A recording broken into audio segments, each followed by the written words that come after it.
Fala pessoal, eu vou começar esse vídeo com uma frase que pode incomodar muita gente. Se você, em pleno 2026, nunca enfrentou nenhum tipo de oposição por causa da sua fé, existe uma chance real de você não ter entendido quem é Jesus de verdade.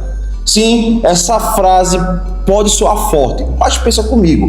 Se Jesus foi rejeitado, se os apóstolos foram perseguidos, se os primeiros cristãos foram mortos por causa da sua fé, por que hoje, em muitos lugares, seguir a Jesus parece algo totalmente confortável?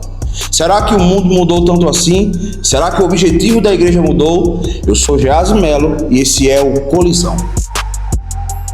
E hoje eu quero falar sobre dois métodos históricos usados contra o povo de Deus. Dois métodos que, apesar de estar na Bíblia, eles continuam acontecendo até os dias de hoje. Esses dois métodos aparecem representados por dois impérios, o egípcio e o babilônico. O egípcio representa perseguição e o babilônico representa sedução cultural. Um tenta destruir a fé e o outro tenta transformar a fé por dentro. Antes da gente continuar, deixa eu te fazer uma pergunta. Responde mentalmente. O que você acha mais perigoso? Ser perseguido por causa da sua fé ou ser seduzido sem perceber? Segura essa pergunta porque no final do vídeo ela vai fazer muito mais sentido. Vamos começar pelo Império Egípcio. Olha o que diz o texto bíblico. Abre tua Bíblia aí em Êxodo, capítulo 14, 10, 12, que diz o seguinte: ao aproximar-se o faraó, os israelitas olharam e avistaram os egípcios que marchavam em direção deles. E aterrorizados, clamaram ao Senhor. Disseram a Moisés: foi por falta de túmulo no Egito que você nos trouxe para que morramos no deserto? O que você fez conosco tirando de lá? Já temos dito a você no Egito: deixe-nos em paz, seremos escravos dos egípcios, antes de ser escravo dos egípcios do que morrer no deserto. A história toda está no livro de Êxodo. O povo de Israel viveu cerca de 400 anos escravizados. 4 séculos, 400 anos vivendo sem liberdade, sem autonomia, sem esperança. Então Deus levanta Moisés para libertar o povo. Depois das 10 pragas, o faraó finalmente deixa Israel sair. Mas logo depois, o que acontece? Ele muda de ideia, manda o seu exército atrás dele. Imagina a cena: de um lado o mar vermelho, do outro lado o exército egípcio vindo com tudo e com toda a fúria. E a Bíblia diz que o povo entrou em pânico e eles começaram a reclamar com Moisés. Nos revela algo muito interessante sobre a mente humana. Eles dizem: era melhor ter continuado escravo no Egito do que morrer no deserto. Percebe o que está acontecendo aqui? Eles foram libertos, mas a mente ainda era a mente de escravo. Enquanto a liberdade exige fé, a escravidão oferece segurança. E muita gente prefere segurança sem propósito do que liberdade com desafio. Esse é o método do Egito, o método da perseguição. O Egito usa o medo, a opressão, a pressão, a intimidação. A ideia é simples: se você pressiona alguém o suficiente, talvez ele desista da fé. Esse método apareceu muitas vezes na história. Nos primeiros séculos da igreja cristã, eles foram perseguidos pelo Império Romano, por exemplo. Eles eram presos, executados, lançados das arenas. Mas algo curioso aconteceu: a igreja não desapareceu, ela cresceu. Isso cria uma pergunta muito interessante. Se a perseguição destrói a fé, por que tantas vezes ela acaba fortalecendo a fé? Talvez porque quando tudo é fácil, muita gente se diz acreditar, mas quando se exige um custo, só fica quem realmente crê. Agora preste atenção: existe um segundo método, muito mais sofisticado, muito mais silencioso e talvez muito mais perigoso.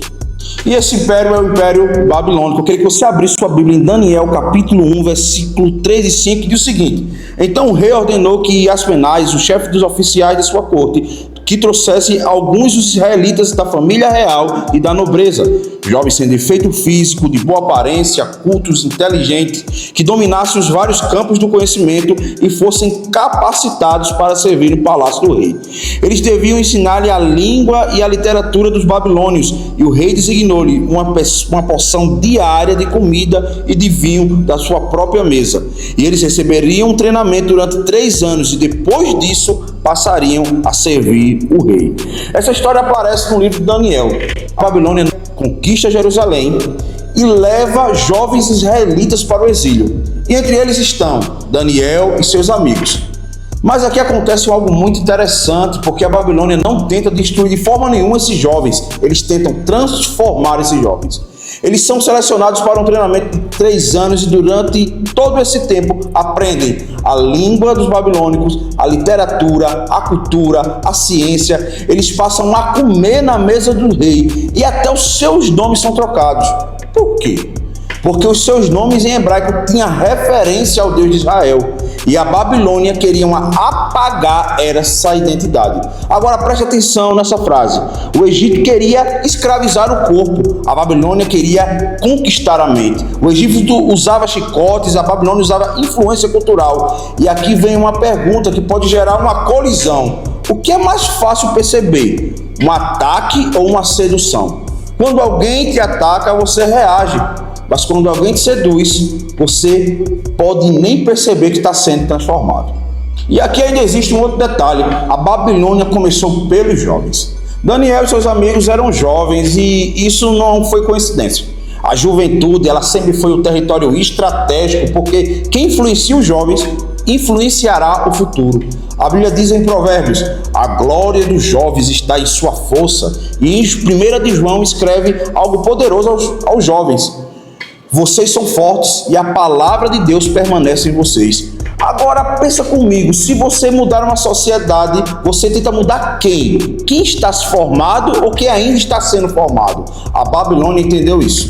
Ela não precisava destruir Israel imediatamente, ela bastava moldar a próxima geração. Agora deixa eu trazer você aqui para hoje, para o nosso momento. Em muitos lugares do mundo, os cristãos ainda enfrentam perseguição, isso é de fato. Mas grande parte do Ocidente, o método principal não é o egípcio, a perseguição, é o babilônico. A influência cultural hoje vem através da mídia, do entretenimento, educação, internet, rede social, algoritmos, porque hoje muitas pessoas não formam suas convicções lendo a Bíblia ou a palavra de Deus. Elas formam suas convicções rolando o feed infinito do Instagram. E surge aí uma pergunta muito importante: quem está discipulando você? Jesus ou algoritmo? Quem está mudando a sua cosmovisão ou sua visão do mundo? São as escrituras ou a cultura secular? Porque quando a gente não pensa, alguém pensa por nós. A palavra apresenta esses dois modelos. De um lado o Egito, do outro lado a Babilônia. E o Egito ele tenta destruir a fé pela perseguição. Já a Babilônia tenta transformar a fé pela sedução. A igreja perseguida sofre, mas muitas vezes permanece fiel. Já a seduzida corre um outro risco. Ela continua existindo, mas começa a esquecer quem realmente ela é. Daniel viveu dentro da Babilônia, estudou, aprendeu, conviveu com aquela cultura, mas a Bíblia diz algo fundamental. Daniel decidiu não se contaminar. Ele não deixou a Babilônia definir sua identidade. Então eu quero terminar esse vídeo com uma pergunta. Talvez a pergunta mais importante de todas. Em um mundo cheio de influência, quem está moldando quem você está se tornando? A cultura do reino ou a cultura do mundo? Se esse vídeo provocou alguma reflexão em você, comenta aqui embaixo. Eu quero saber da sua opinião, porque talvez a gente precise de mais colisões de ideias e menos conformismo. Eu sou o Geazi Melo e esse foi mais um episódio do Colisão. Valeu!